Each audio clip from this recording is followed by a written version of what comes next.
Welcome back to the Oakland A's franchise, everybody, as today we are in the Rogers Center in Toronto, Canada, as Toronto looks to sweep our Oakland A's after two really big wins with a combined 18-4.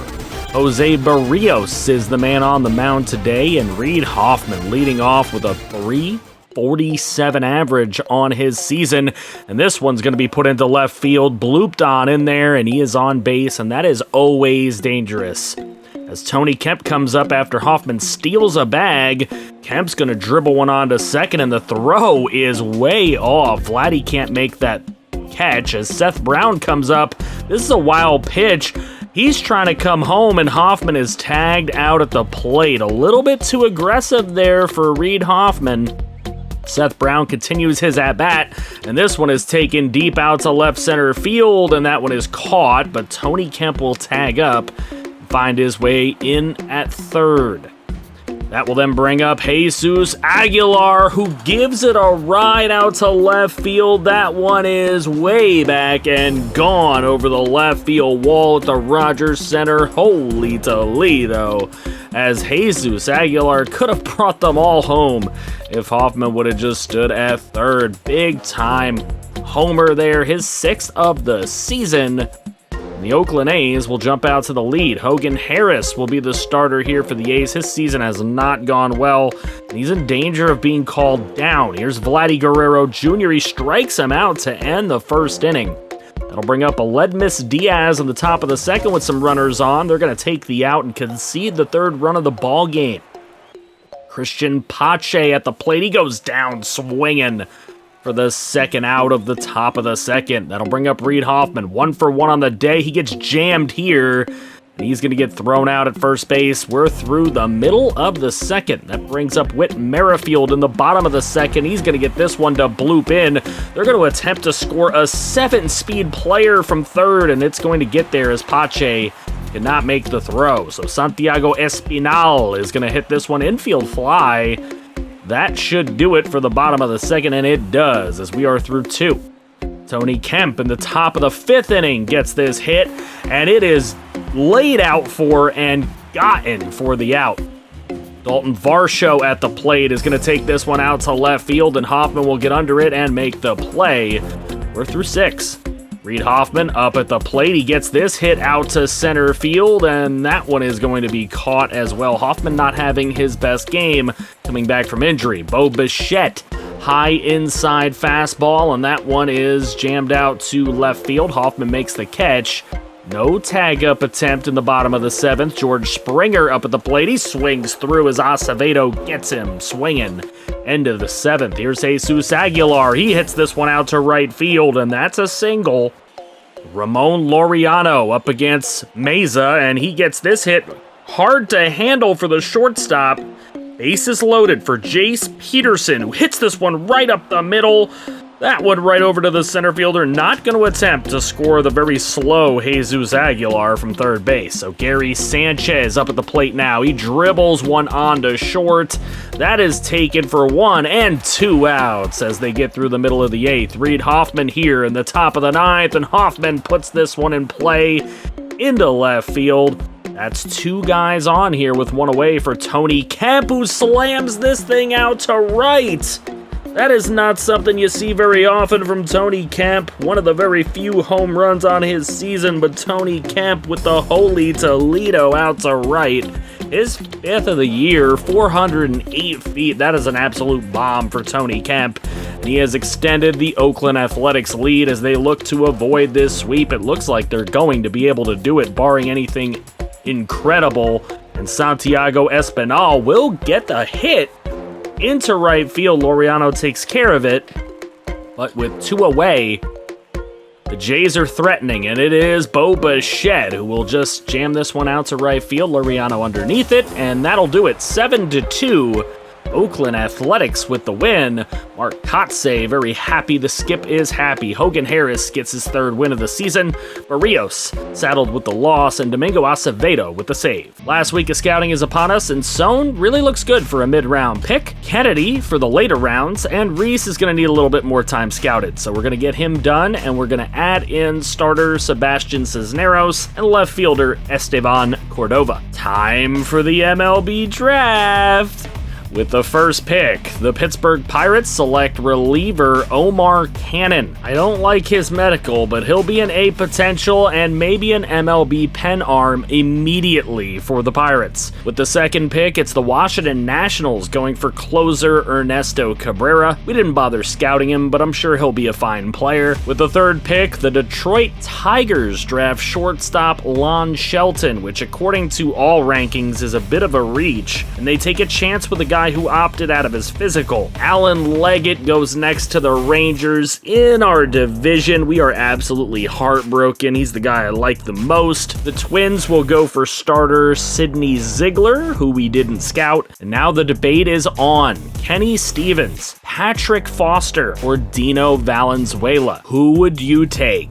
Well, we went with Kenny Stevens as the 6th overall pick. Foster and Valenzuela both go afterwards in the top 10 of the draft to the Reds and the Marlins, respectively. And then we go to the first competitive balance round at 38 overall. We're going to select starter Brooks Sohn, a high velocity and break pitcher with definite B or A potential. In round 2, we go with Mackenzie Young, the right fielder who projects as a speedy Gold Glover. Round 3, third baseman Oliver Kennedy offered us 85 to 90 potential, projecting as a high contact, vision, and discipline hitter. So we had to take our chances there. Round 4 was a toss-up between 2 very high potential second basemen in Ricky Cousins and Jonah Heron. Ultimately, we took Heron, who was projected off the board first. And then, when we came back in round number 5, Cousins was still available. So he was the instant pick to be able to nab both guys. Finally, in the 6th round, we were looking at a lucky dip regardless. It was between reliever R.D. O'Donnell and reliever Manuel Malanca. But I liked what O'Donnell's potential seemed to project better.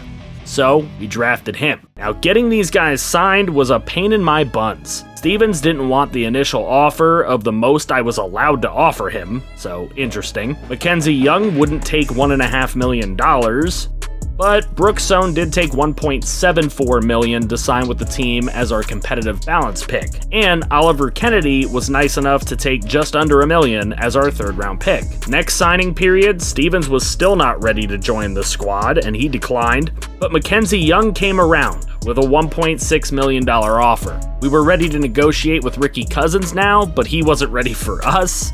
So we went to Heron, and he declined nearly $750,000 as a 5th round pick. The next time, we stood tight at $733,000, and he said no again. Cousins was still not willing to hear an offer from us, so would Kenny Stevens sign? Not even for just over $7 million. Wow. Heron ended up taking $873K to sign with us as a guy that we know won't reach 60 overall. Our lucky dip O'Donnell did sign for $354,000. Cousins was finally ready, but he declined $601,000. Stevens ended up accepting $6.71 million when we were trying to give him $7.1 million earlier, so nice little discount for us. Next, only Cousins was left, but he declined our max amount that we could give him at $638K. But he did accept that same offer 3 days later, and the nightmare of signing these prima donnas was finally over. Contract extensions became available, and Seth Brown has been a main piece of this team all year. Even if he's not here when we're ready to win a World Series, he's definitely worth 5 years at $1.8 million per, and that's the kind of price that we like. And his contract would be tradable should we need to when he gets into that 33, 34-year-old range. I looked into others, but guys like Leo Farrell and Zach Jackson were renewable guys, so we're going to get them cheaper that way. It was trade deadline time, and in keeping with some realism here, we looked at the trade block. As I said, we're going to be looking to bring in prospects for veterans, and we'll be looking for inexpensive options where we don't need to give up top prospects. I did look into Brooks Lee, but he cost too much in trade. Ezekiel Duran was interesting, but Kemp was playing well enough, and we didn't need him. I had an idea of what I wanted to do, and it involved bringing in a starter, like maybe Aaron Savale, Jose Suarez, Lucas Giolito, or Eric Lauer. Lauer was the one that I did want the most, but Milwaukee wanted more than I was willing to part with. So it was ultimately Jose Suarez who would be coming in for 3 young C potential prospects: Darell Ernaiz, Mason Miller, and Denzel Clark. Now, Suarez had an ERA under 4 every year for the last 3 years, including this one. This allowed us to then unload Jared Eichhoff, who wasn't pitching well anymore after opening day, to St. Louis for Joshua Baez to add to our outfield potential. Still $14 million in our season budget, we ran right to Suarez to try to get a deal done. He didn't want to be locked up long term as we would have liked, but we did end up buying out his arbitration years with a 3-year, $2.7 million per year deal. I figured that would save us a few grand, and with the trading of 3 prospects, we could bring some more in. 19-year-old starter Ramon Garcia of the Dominican Republic, 21-year-old closer Damon Lucero were brought in, along with 20-year-old Canadian first baseman Bucky Carver. Gimme all them young guys. Time to see how well we actually drafted, and I think really well. There were no 90-plus potential guys, but all 80s and 178 potential lucky dip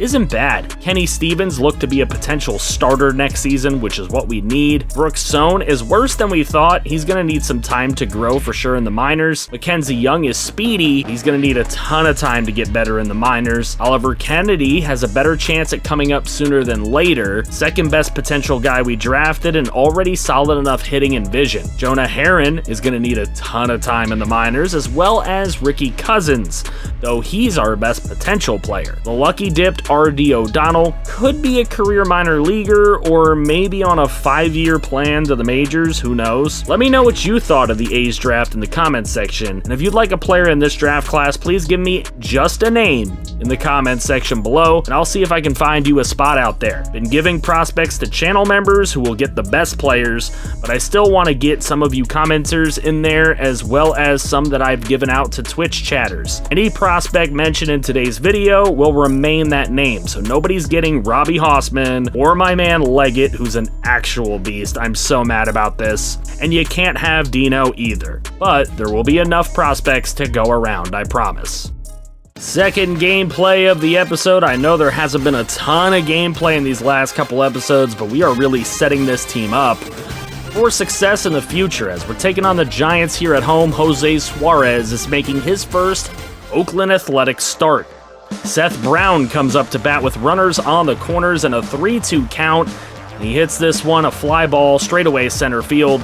Hoffman doesn't attempt to come home. Looks like he might have been able to, but it'll be Jesus Aguilar at the plate, and he gets the single up the middle. That'll bring Hoffman home for sure anyways for the first run of the game.